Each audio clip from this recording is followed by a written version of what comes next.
This video is going to piss me off, but it's also going to make me happy at the same time, because Mike is going to tell us why DeMarcus Cousins ruined the NBA in ways that I didn't even think of, which is going to make me feel good.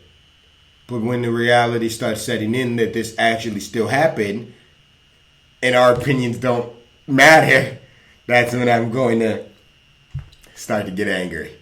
You know what I mean? So without any further ado, headed into this happy and angry, offseason, I was excited for next year. I was excited to see where LeBron was going to go. I was excited to see if Kawhi was going to get traded. I was excited to see if the Celtics were going to become championship contenders. There was a lot to look forward to, but now I feel like DeMarcus Cousins has just ruined everything. Last year, Charles Barkley famously said, "I have to get on TV and fake it for 7 months that it's not going to be the Warriors and the Cavs in the finals again." I can't wait to see what he says now, because if this current Warriors lineup stays healthy next season, they won't just make the finals, they'll walk through the playoffs and win another championship with ease. This starting lineup looks like something my 11-year-old self would have made in NBA Live 2002. You know, that was a banger tweet. I just took all of the best players and dominated everyone because for some reason that was fun to me. Now that would bore me to death, and as an NBA fan watching Golden State next season, I have to say I get that Boogie is his own man, that he can make his own choices, that he could whatever. I'm just honestly not that excited for next season anymore. Before we go deeper though, before we get into exactly why I'm not excited, I do want to say if you're new to this channel, make sure to subscribe for NBA basketball content. This is the first time whenever there's a trade or signing like this that there's been a team on it, so subscribe so you don't with miss 5 returning all-stars. Let's get into it. I used to feel bad for DeMarcus Cousins. I used to say free Boogie. I used to think that DeMarcus was the victim of a very unfortunate situation, that he was one of the most talented players in the league, but was just cursed because he played for the Sacramento Kings. Again, I used to feel bad for him, but now I feel bad for Anthony Davis. Because if we rewind back to Kevin Durant's decision to play for the Warriors, you might remember me and a bunch of people saying that this was such a cop-out decision because the Thunder were talented enough to be up 3-1 on the Warriors in the playoffs. And that bugs me most when it comes to these decisions. If you're on a roster that has real talent and you choose to go to a team that is so loaded that they won 73 games, you are a If you choose to leave a team that has the best big man in the league and arguably the second best player in the NBA to go to a team that just swept the NBA Finals, you are a If you leave a star player that wore your jersey during the All-Star game as a symbol that he had your back to go to a team that everyone was already saying was one of the best the NBA has ever seen, you are, do I even have to say it again, a massive especially when that star player you're leaving, Anthony Davis, has done everything right since you were injured. Because after DeMarcus's injury, as we all know, AD absolutely torched the league and led the Pelicans to the 6th seed in the West. He then went on to dominate the Blazers in the first round, sweep them, and then lost in 5 games in the second round to, wouldn't you know it, the Golden State Warriors. With this season, AD proved that he alone was a good enough player to carry a team, and what's more, in interviews he continued to hype up DeMarcus every chance he got, because when he dominated the league after Cousins' injury, he was asked how things would be if DeMarcus was still playing. When he was asked that, AD made it clear that he thought he and Boogie had a chance to win championships together, saying, "We were just getting it. We were just figuring everything out. That's the tough part. We could have gone through the playoffs. No one could really stop us as bigs. We'd go to the finals." Anthony Davis is a man who has consistently played with a horrible roster. Night in and night out, he's tried to drag his overmatched teammates to win. They're trying to make it cool to be bitches. He is, without a doubt, one of the best basketball players in the world. Kevin Durant did it. DeMarcus Cousins like, "Oh, well, Durant already did it." But he's only made the playoffs 2 times because of the players around him. Has he complained? No. Has he demanded a trade?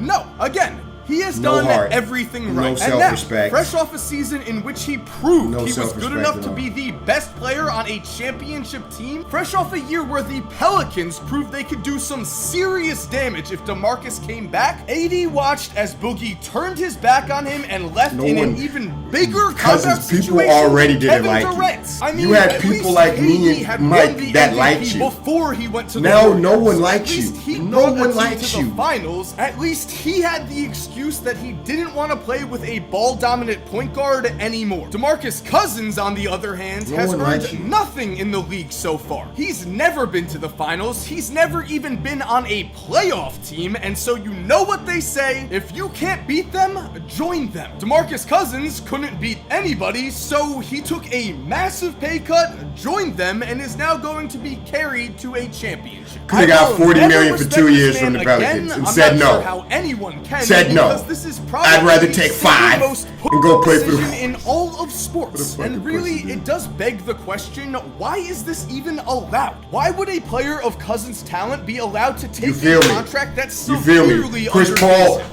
to the Lakers got vetoed, but we're just letting them do this. Thanks, Adam Silver, and they just re-signed Adam Silver for 4 years. Dope. 20 players are going to take mid-level exception deals in their primes to chase championships, there are going to be a lot more examples of this type of nonsense in the years to come. And speaking of this nonsense, I'm telling you, Durant's making it cool. It's the Durant effect. It's the Durant effect. It's the Durant effect, bro. I've got to give it to him. Durant was a pussy. He made it look cool to be a pussy, so now everyone else is just going to continue to be pussies. It's going to be a little pussy McDonald's fucking All-American team. So congrats, Draymond. You really must have a way with words. But anyway, let's look at this Golden State roster, because in the last few years, the lack of a high-level center on both sides of the ball has always been their one flaw. I mean, if you can even call it that, because we've seen Durant Draymond Green is the luckiest dude ever. Draymond become one of the best. Put him on any other team, he's a goddamn scrub.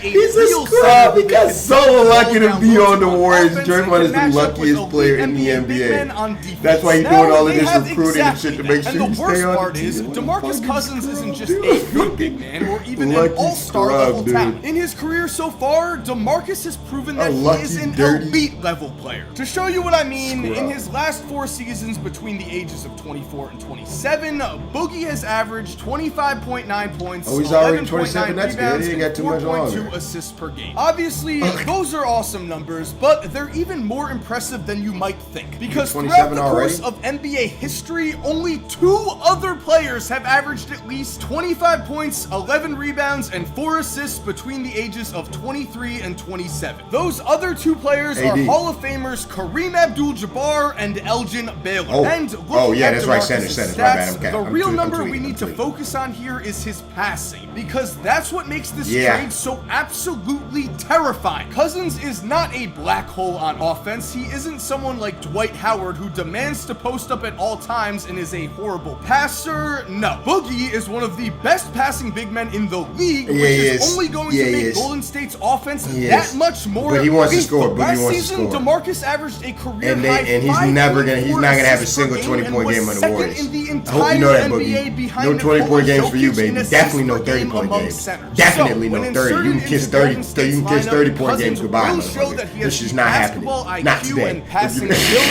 Not this year. 5,000 knockdown shooters the Warriors have on the court. Going even further, in the past when Golden State has gone big, they've done so with players like JaVale McGee, Festus Ezeli, Andrew Bogut, traditional centers who can't really shoot. Now though, they have DeMarcus Cousins who can shoot. Last year, Boogie made 2.2 threes a game and shot over 35% from the three-point line. Way better shooter than Ben Simmons, the Warriors no longer have to make I'm sorry, I don't know why I just threw a shot at Ben Simmons. They don't need to decide to go big and give up some court spacing in order to have a better rebounding team on the floor. They don't have to make the decision to go small with an insane shooting lineup that sacrifices rebounding and rim protection. No. Now they have DeMarcus Cousins, who is the perfect example of the ideal modern day center. Boogie can do it all, which means Golden State is now actually going to have a 5-man lineup of Curry, Clay, Durant, Draymond, and DeMarcus. Those are 2 MVPs with 3 other top 20 players in the NBA. Those are 5 guys who are going to remind us again and again next year that the NBA championship is already decided. If everyone stays healthy, there's no chance I might not even watch the Warriors next year. And that maybe Charles Barkley was right. Maybe NBA players have gotten too soft, and maybe the 90s I might not even watch the were a Warriors better next era year. of I'll go on a Warriors because strike. at least in the 90s and in the 80s and in every decade before that, we did not have massive cop-out moves. So, congrats to Marcus, congrats Draymond, congrats everyone on Golden State. You've beaten the system. You've created an absolute super team. Again, if you stay healthy, you're going to win the championship. Before I finish talking about this, though, I do want to say, if you are an OG Golden State Warriors fan, I actually kind of feel bad for you at this point. The hate put on Golden State in the last few years has been tremendous, and now it's going to get a whole lot worse. That's true. So if you are a true fan and you've been there's not that many of y'all. I just want to say, there's not that many of y'all. I'd ignore these. So I don't want to see a bunch of people in the comments acting like it's a lot of y'all. It's not that many of y'all. Fans of the There's not that many of y'all. Teams in the NBA, I think we can all agree this sucks. Yeah, no, I didn't think about that. That's a good point, Mike. I do kind of feel bad for the OGs. The ones that's been this is Baron Davis. You know what I mean? Y'all are real Golden State fans. Y'all getting so much hate. It's ridiculous. I feel bad for y'all. All the other ones, the ones that's been there for like the past 5 years only, yeah, fuck y'all. Absolutely fuck y'all. Okay, so, like I said, that made me happy and it made me angry. DeMarcus, you ruined the NBA. Even more than Durant already did. I don't know why the NBA is letting this happen. Why? Why? Like, this doesn't make for good basketball. It's fucking annoying, bro. Damn, niggas would do anything to see LeBron not win, bro. I'll leave a link to Mike's chat in the description, man. I'm out of here, man.